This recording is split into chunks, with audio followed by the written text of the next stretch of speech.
Hi guys, magandang gabi. Gusto ko lang i-share to. Actually, nakita ko lang din siya sa online. Napakalaking tulong niya. So, shoutout nga pala dyan sa mga kapitbahay ko. Ayan, kita nyo naman kung gaano kadumi yung tubig. Halos magkulay brown na siya or kulay kalawang. So, katunayan lang yan na hindi ganun kalinis yung tubig na nakukuha natin sa nagsusupply.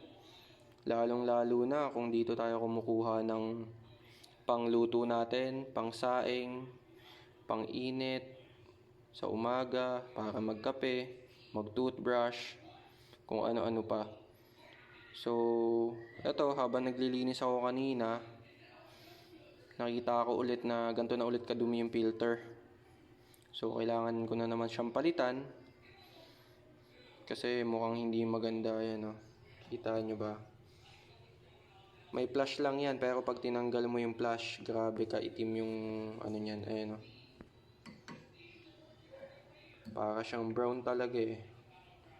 Mas makikita mo siya sa actual, ayan na madumi talaga siya.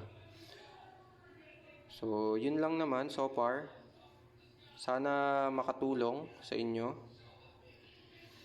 Ayan. Malaking bagay ito kasi hindi natin alam kung ano yung mga kasama nung tubig na pupunta sa mga bahay-bahay natin. So, sana makatulong. Yun lang, magandang gabi sa lahat.